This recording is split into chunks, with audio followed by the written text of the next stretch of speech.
ମାଳ ବିଜେ ପରେ ହିଁ ରଥ ନିର୍ମାଣର ଅନୁକୂଳ ହେବ ଏବଂ ବନଯାଗ ପଦ୍ଧତିରେ ଏଠି ମନ୍ତ୍ରରେ ସ୍ତୋତ୍ରୀୟ ବ୍ରାହ୍ମଣମାନେ ଯେଉଁମାନେ ରହିଥିଲେ ସେମାନେ ପୂଜା ଅର୍ଚ୍ଚନା କରିସାରିଛନ୍ତି। ତିନି ଧଉରା କାଠ ଦେଖୁଥିବେ, ତିନି ରଥର ଯେଉଁ ତିନି ଧଉରା କାଠ ପ୍ରସ୍ତୁତ ହୋଇକି ଅଛି। ସ୍ୱତନ୍ତ୍ର କୁରାଢ଼ୀ ମଧ୍ୟ ପୂଜା ହୋଇସାରିଛି। ତେଣୁ କୁରାଢ଼ୀର ସ୍ପର୍ଶ ପରେ ଆସନ୍ତାକାଲିଠାରୁ ବିଧିବଦ୍ଧ ଭାବରେ ରଥ କାମ ମଧ୍ୟ ଆରମ୍ଭ ହୋଇଯିବ ଏବଂ ଆଜି ଯେମିତି ଶ୍ରୀମନ୍ଦିର ନୀତି ନିର୍ଘଣ୍ଟ ଯେଉଁ କରାଯାଇଥିଲା ଏବଂ ଆଜି 3:50 ପାଖାପାଖି ଦ୍ୱାର ଫିଟା ହୋଇଥିଲା ଶ୍ରୀମନ୍ଦିରର। ତାପରେ ପରେ 4:40 ସୁଦ୍ଧା ମଙ୍ଗଳ ଆଳତୀ ହୋଇକି ଅନ୍ୟାନ୍ୟ ନୀତି ବଢ଼ିବା ସହିତ ଅବକାଶ 7:30ରେ ଶେଷ ହୋଇଥିଲା ଏବଂ ଆଜ୍ଞାମାଳ ବିଜେ ପ୍ରାୟ 1:15 ବେଳକୁ ହୋଇସାରିଥିଲା ଏବଂ 3:30 ସୁଦ୍ଧା ମଧ୍ୟାହ୍ନ ଧୂପ ସରିଛି।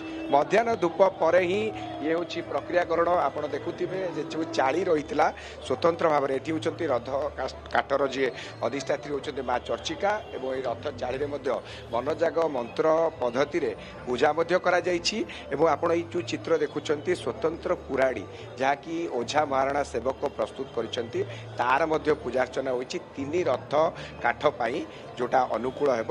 ଇଏ ତିନିଟି କୁରାଢ଼ୀ ମଧ୍ୟ ପୂଜା ସରିଛି ଏବଂ କେବଳ ଅପେକ୍ଷା ଅଛି ଆଜ୍ଞାମାଳ ବିଜେ ହେଇକି ଆସିବ ଏବଂ ତାର ପୁରା ଯେଉଁ ପ୍ରକ୍ରିୟା ରହିଛି ଏବଂ ଅନ୍ୟ ପଟରେ ଚାପ ମଧ୍ୟ ଖେଳିବେ ଏବଂ ଆମେ ପ୍ରତିକ୍ରିୟା ମଧ୍ୟ ଟିକେ ନେବା ରାଜଗୁରୁ ସହିତ। ଆଜ୍ଞା, କେମିତି ଭାବରେ ଦେଖୁଛନ୍ତି ଯେହେତୁ ଆଉ କିଛି ସମୟ ଭିତରେ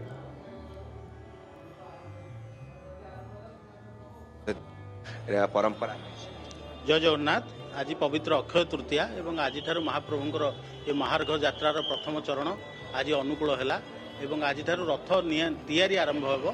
बसंत पंचमी काठ अनुकूल होता आज रथ अनुकूल है एवं यही विधान अनुसार बनजाग विधि एथेर कार्यक्रम सरी।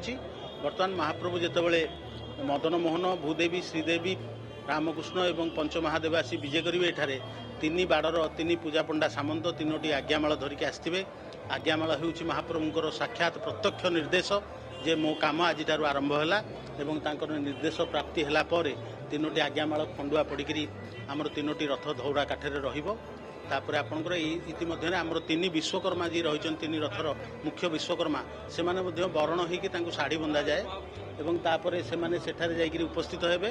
प्रथम ये तीनोटी सुना कुराढ़ी जहाँकि दक्षिण कालिका मंत्र अभिमंत्रित होइछि बनजाग विधान अनुजाई ताकू एठारे मुख्य आचार्य भाव देउल पुरोहित से प्रथम छेद बा प्रथम चोटटी सी मारे एवं तापर प्रथम संस्कार करा काठ को तापर छेदन करा एवं तापर जो तीन विश्वकर्मा शाढ़ी बंधे थे से मैंने विधिमते तापर तांकर बारिशी रे ताकू काटिकी पुणी रथ पर आरंभ करेंगे एवं तापर पुणी रथर समय सारिणी अनुसार नृसिंह चतुर्दशी रे कोणगुज अनुकूल एवं अन्य कार्यक्रम सरी रथ प्रतिष्ठा यही क्षत्रिय ब्राह्मण देउल पुरोहित एवं राजगुरु गोटे प्रश्न था ये जो कुराढ़ी तीनोटी प्रस्तुत होइकी थाए यार धेरे कोन रथ काम हुए नाई रथ कामर प्रथम अनुकूलटी एथेरे करा जाए।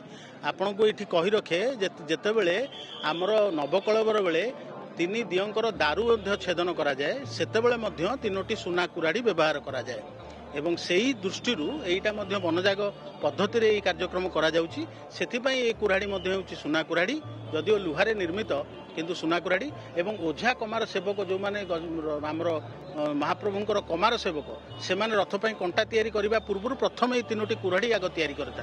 ए तीनोटी कुराढ़ी तैयारी करबा पर से माने अन्य काम करंती एवं ताकू एठारे प्रदान कला परे सेथिरे एठारे तीनोटी काठरे छेदन करा जाए। तापर अन्य कार्यक्रम जमी बढ़िया कथा बढ़ी काली ठारू पुणी रथ निर्माण कार्य यथारीति आरंभ हो।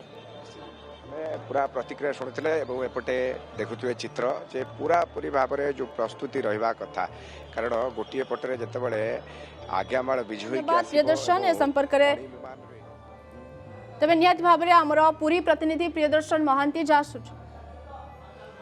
नियत भाव प्रियदर्शन मु जानिबा को चाहिबी जे केते बेले रथ काठ अनुकूल हेबो टिके डिटेल्स रे सूचना दियंतु।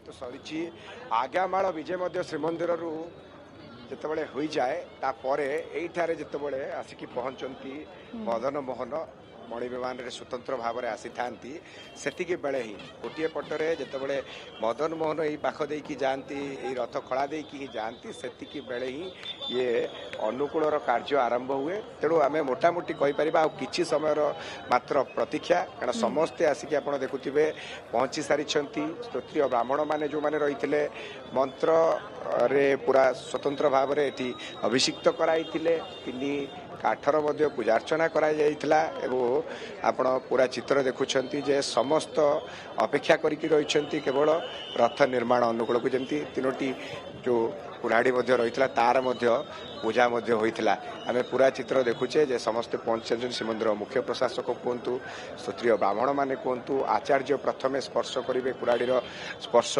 एवं से ही अनुकूलर कार्य आरंभ हो तेणु आचार्य उपस्थित रही आम राजगुरुंकर प्रतिक्रिया नौथिले।